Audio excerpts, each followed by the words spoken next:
Hey everyone, this is Christopher Luxon, the former CEO of Air New Zealand. This is John Lee Dumas, the founder and host of Entrepreneurs on Fire. This is Tracy Ibarra. I'm in Executive Solutions at Dell Technologies. This is Travis Chappell, founder of Build Your Network. If you are wanting to learn how to embrace change, To navigate through disruption as a leader, Then listen to the Leadership is Changing podcast. The Leadership is Changing podcast.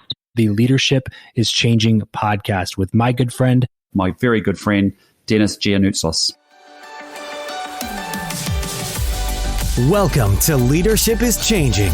Each week, we and our guests provide information and insights through exploring leading change. This is taking your leadership to another level by finding the balance between executive excellence and personal well-being through stories that inspire real change. It's time to adapt in our fast-moving world when leadership is changing with your host, Dennis Giannoutsos.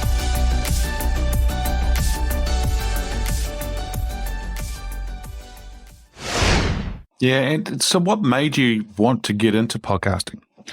it was a couple of things, man. I found the conversations really interesting. I felt like I had a knack for writing in college and in high school, but I never enjoyed it, if that makes sense. So I felt like I had like an inclination toward being okay with it. I think that I was decent at organizing thoughts onto paper, and I just realized it because I would read other people's papers in college and be like, oh, well, they clearly didn't put near as much effort into this, or I'm just a little bit better just naturally at it. And so I think I had a natural proclivity toward being good at stuff like that, but I had zero inkling or zero desire to start a blog or start writing and things like that. And I just kind of realized podcasting's for basically just an audio blog. And it still would, what I really liked about it though, was that I could travel around. I didn't have to be in one location in order to be able to do it, which gave me location freedom, location independence. It could be on my own time, which was time freedom and independence. And it was an unlimited income potential. The only thing that limits the amount of money that I can make is myself and my personal development and my skill sets and my knowledge and the application of those skill sets and knowledge. The only thing that holds me back is me. There wasn't like a commission cap. There wasn't a salary or something like that held me back from making as much as I wanted to make. So there was a lot of freedom involved with it, but also it just seemed interesting, seemed fun. And I also knew that I didn't know anybody at the time that could help me with any of the things that I wanted help with and help propel me to the next step of my career. And so podcasting gave me the perfect excuse to talk to all those people and have conversations with them and build and my own network and get to know a lot of, industry leaders and shakers in that regard. So yeah, there was a lot of reasons. There's a lot of boxes that it checked off. Yeah. And so hence why the name of Build Your Network is the podcast, to help you learn how to build or actually build your network while also building others and helping them to do it too. Yeah, basically, I knew there were two things. There was the first thing that I was going to talk about was going to be sales, because that was the only thing that I really knew about. I was just going to default into, well, I can talk about sales, and we'll talk about different lessons that you learn in sales. So I go to iTunes and I type in the word sales, and I find only 20,000 podcasts that are dedicated to sales and learning how to sell better. And so I was like, well, I don't know much about this world, but I know that if I don't niche down a little bit more, that I'm going to be lost in the noise. So I knew that sales wasn't going to be the thing. But then I just kind of went back to the drawing board, because I was like, that's really my only real translatable, interesting skill set. Something that people actually want to learn would be learning how to sell. And that's the only thing that I really know. So if I'm not going to do a podcast on that, what am I going to be able to do a podcast about where people are actually going to give me the time of day to listen? And that was when I started to realize that not all podcasters starting out as being the expert. They just started out as being the investigative reporter that was able to find interesting things about a topic or industry and report them back to an entire audience of people who maybe were just too busy to find out all that information for themselves or distill that information to be applied into multiple types of businesses. And that's when I started realizing that. So that's when I thought about I thought about networking. I thought, the only way that I've had success in sales is by getting around mentors and people who've already done it and can show me how to do it. So I was like, there's got to be something to that thing. Like if I could get around anybody and learn from them for any length of time, their skills and knowledge and information I couldn't help but have those things rub off on me just from being around those people.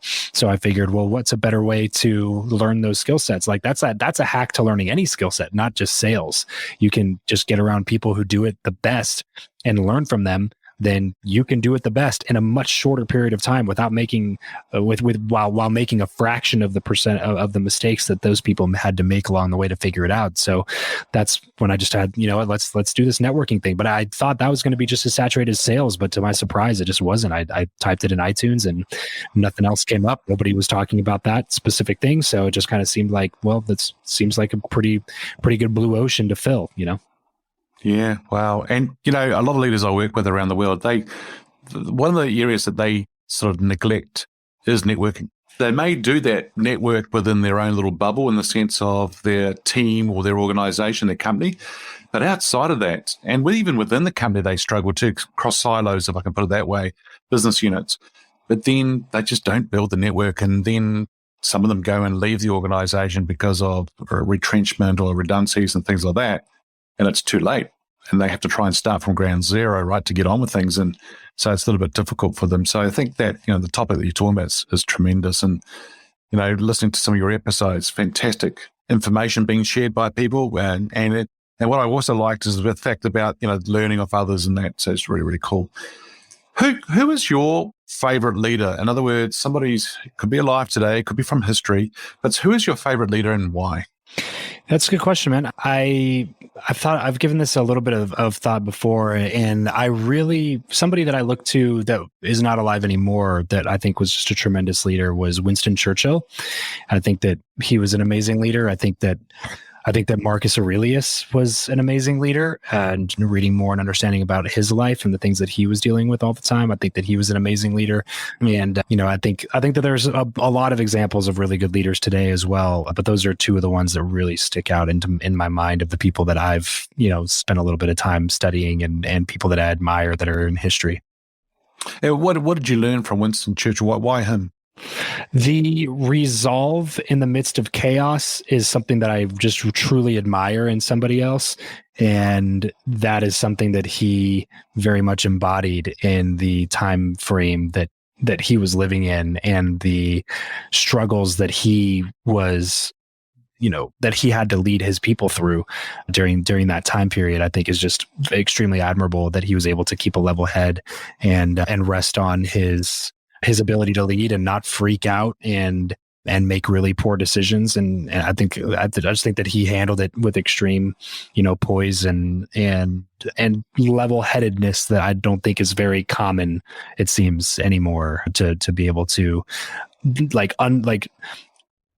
de-dramatize a situation almost, where he literally the world is in disarray and we're in the middle of world wars, and he's just seems to be as calm as ever. You know what I mean? I just really respect that resolve and that ability to lead people through times like that without making the mass hysteria worse than it really is. Vince, welcome to today's call. Thanks for having me, Dennis. Excited to be with you. Excellent. So Vince, let's just start off with a little bit about your background, please. Just tell us a little bit about who you are and what your background is, and what you're inspired to do in the future. Well, I'm as you said, I'm a leadership advisor. I spend my days working with senior leaders, helping them really think about what's the leadership that their organizations are going to require currently and in the future, and really help them get clear on that and help them build it. So it's really about how do you scale leadership across a company, particularly when a company has to deliver on a significant strategic mandate. That's essentially what I've always done. I've also held leadership roles myself, and in running a leadership business, you lead leadership gurus and experts. So you think your leadership role is challenging, try leading leadership experts. Every day is a 360 exercise, whether you want it to be or not. And I've always, conducted research through my graduate work and whatnot. So bring kind of that research perspective, the consulting experience, and then the lived experience. And I've written extensively. So leadership is a passion. And for me, it began early in my career when I had the glimmer of working with someone who I thought was a great leader. I realized the impact she had on me and the organization. And then we lost her because she succumbed to lung cancer, which I found out later from her, she believed came on because she worked in a toxic management culture. And that for me early in my life was an impetus to do this work. Wow. Yeah. So that toxic environment, that's just tell us a little bit more about how important that is and actually understanding a little bit about the environment that you're working in and how it actually impacts us a lot. Well, back then, when I was in my early 20s doing that work and, hearing from her experience as a senior manager in a toxic environment, I was a young employee. It was a world I was completely oblivious to because I never saw the senior managers really working together. But she just described the infighting, the backstabbing, the sabotaging. And I think at the time, I always questioned, well, did that really impact her health? Well, now, many, many years, if not decades later, the research is clear. We know the impact that a stressful, toxic environment can have on one's health. And so what I've learned, and I think through that experience, I learned, one of the most important decisions a person makes is who's the leader or manager that they work with. And if it's going to be a bad or mediocre or toxic manager, you need to run away because, it could impact your health. And I've seen it happen, not just in that colleague, but in so many other people over my career. And so leaders have the power to create a great culture or a negative culture. It's a ripple effect they have in either ways. And really what I try to do is help leaders understand what culture is, how they create it every day through their behaviors, and how to create the best possible culture. Because when you do, people elevate themselves to levels you never could have imagined. Yeah. Wow. And I know that in your book that the leadership contract, you talk about the culture side of things and how it's really quite interesting to see how the leaders bring that to life. And I've seen that as well myself over the years that where, what leaders talk about or say, do they actually live it as well? Do they actually bring it to life and actually do it? Or is it just lip service, which is quite interesting to watch? That disconnect between what we say and what we do, I think employees are always watching that. And we see it play out right now, even in the political sphere, right? As we're looking at political leaders of prominent countries and how are they stepping up at this critical time? And, I even see it, as a parent when, I think it's ingrained in us as humans. I just always remember my kids when they were really, really young, they're always kind of sniffing out that integrity between what you say and what you do. And if there's a good alignment there, then they're feeling okay. They're going to go along. But if they don't see it, they're going to rebel, right? So you see it in young kids, that this sense of wanting that integrity. Yeah, so it's interesting. So it's like, how are you showing up as a leader and are we being judged as a leader all the time and what we do, how we say it, and it's really interesting. And even down to the tone of voice that we may use with people, which is very interesting. Hey, Vince, who is your favorite leader? Now, that leader could be somebody who's alive today or could be someone from history, and why are they your favorite leader? It's such a tough question to answer because there's so many people to admire. I don't know if I could pick just one, but if I were to pick one, it wouldn't come from history or whatnot. I mean, there's different leaders who I admired for different things, but my colleague Zinta had a huge imprint on me early in my career. The person who I referenced, she was a senior manager. She was always someone who would lift her people up and she would always be in the background. And she was so deliberate in how she led. If you ever went into her office to meet her, she would immediately stop what she were doing, turn around, look at you eye to eye, put her hands on her lap and basically communicate, I am here and listening to you 100%. She wasn't distracted by anything else. It was something that I just, what I realized is I just observed those things in a very subtle way. And I think that's what sometimes we don't appreciate as leaders. And it's hard to do when you're, dealing with multiple demands and you've got a lot of pressure on you to be as deliberate as she was. And so in a lot of my writing and a lot of my work, I really do focus on the need for us to be really clear about the kind of leader we need to be and want to be and be very deliberate in achieving that. So for her, because of her personal impact, I would pick her. Great. Yeah.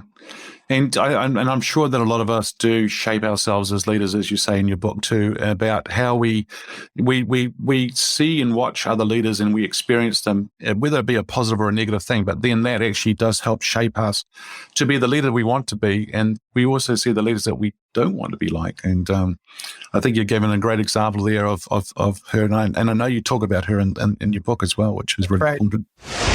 I'd love to hear a little bit more about your background. Yeah. What I'm doing now is, it's interesting because if you were to look back, 10, 20 years ago and say that this is what I would be doing, I would not have believed you. I've done various things. When I got out of school, I ended up going into the U.S. Navy and served some time there as a hospital corpsman in the medical field. And that was a great experience. Got to spend some time with the U.S. Marines and do all kinds of stuff, be stationed in all different parts of the U.S. And then left there and ended up doing a bunch of different jobs in sales and marketing, including working in minor league baseball and professional sports, the NBA, the NHL, doing all kinds of sponsorship sales and things like that. And then I ended up doing, for about 12 years, that was probably the longest place I was actually anywhere. I worked for a big pharmaceutical company, selling drugs out of the back of my car, if you will, the legal way. And then I ended up doing from there, going into my leadership training and consulting business, because one of the things I learned is that, to your point, leadership is changing. And I noticed at the time that the world was changing and things were shifting and things were coming online and people needed to figure that out. So I launched that business. And then what happened is, because I started getting a lot of my stuff online relatively easily because I have experience in the space, many of my peers were asking me how I was doing it and what was going on and how they could do it. And so for the last 6 or 7 years, I've had a business where I help people, essentially speakers, trainers, coaches, and consultants, monetize their message online. And so that's been going really well. And then off of that, spun the podcast, Unleash the Awesome, that I started 3 months ago. So that's where we are. Yeah, great. And so nowadays, the digital side of things with leadership and so forth, I mean, how important is that for people today to be digital savvy? I think it's critical because the world's going that way. And if you're not going to go that way, I think you're missing out. I mean, if you look at all the big things that happen in the world these days, it's coming through someone who has control of a microphone and a camera and maybe Twitter or Instagram or something like that. So if you don't have a presence there, you're certainly going to put yourself at a disadvantage. And so I think it's critical that people start to figure out, if they haven't already, how to have a digital presence and jump into the conversation that's happening online, because they have to build up a little bit of a repertoire so that if they need to take another job, or maybe they're running for government or something, and people go to look for information about them, if there's nothing out there, it's just as bad as having negative stuff out there. So you want to make sure that you have some, like, there's a story being told about you online, you should probably be the one that's telling that story. And the only way to do that is to get online and start sharing some content. Mm-hmm. Yeah. So Dave, the other thing I find with a lot of these is that they have a LinkedIn profile or presence there, but they say that I don't do anything with it. I don't really do anything. Do they have to be not only just digital savvy, but do they need to be active in the digital world as well? In other words, they're doing posts and things like that. Do they have to do that? Yeah, I would recommend that they do. They don't necessarily need to create their own content, though, to start. One of the things that I think works really well is you're probably, if you're successful in the field that you're in, you're probably doing some reading of articles and research about your industry and your competitors and things like that. And so you're probably paying attention to that stuff anyway. So what you could do is share that information on LinkedIn and say, look, here's an article that I read, and I think this is the impact that it will have on our industry or whatever. And just start positioning yourself as an authority or expert in that space. And one of the ways you do that is you take this content and you provide the so what for your audience or your industry. So it might be a general story that you read, or it might be a story that you read about something in another industry, but it could be something that might apply to your industry or situation. So you just say, hey, here's a cool article. So what that means to us, or what that means to this industry, is this. And that doesn't take a lot of time because, like I said, you're probably digesting or reading some of this stuff anyway. So just take the extra minute to push the share button and then put your own perspective on it, because that's how you position yourself as an authority or a thought leader in your industry. Yeah, I think it's, anyone can go online and click like. I mean, that's pretty easy to do. But I think what you just shared there about resharing other people's articles or comment posts and things like that, but putting your perspective, adding value that way, that I think that's where the key is. It's actually adding the value for sure. The next question I wanted to ask you was, who's your favorite leader? Now, this person could be alive or it could be from history. So who is your favorite leader and why? This is such a great question. My favorite leader is actually my dad, mainly because I've watched him navigate some very interesting things throughout his life. And he worked for his entire career, actually, for one company. He worked for AT&T. And I forget how many years he worked there, but he was there as the whole industry went from long distance to cell phones to the internet and to all that stuff. And so he really had to learn how to adapt. And then he was a thought leader within that community as well. And so watching that, and then of course, trying to lead a family, and he has 3 boys. I have 2 brothers. And it just turns out that I also have 3 boys of my own. But watching him navigate that and watching him continue to evolve, I think was always fascinating to me. And then the things that he would share with us were the things that he would share, that he shared with his teams and with his people at AT&T. And he would share those things with us as kids and say, hey, here's some things you need to learn or whatever. So I would say that he is definitely my favorite leader. If you're looking for somebody that you might know, I'm a big fan of, there's a military leader in the United States. His name is Stanley McChrystal. And he's got a lot of books out in the marketplace about leadership. I can't even remember what his most recent book is, but I like the way he's a thoughtful leader. And even though he was in the military industrial complex in the United States for a really long time, he didn't let his thoughts about leadership stagnate. He continually evolved. And as the U.S. presence in the military was evolving over time, his thoughts and his ideas also evolved. So Stan McChrystal would also be on that list.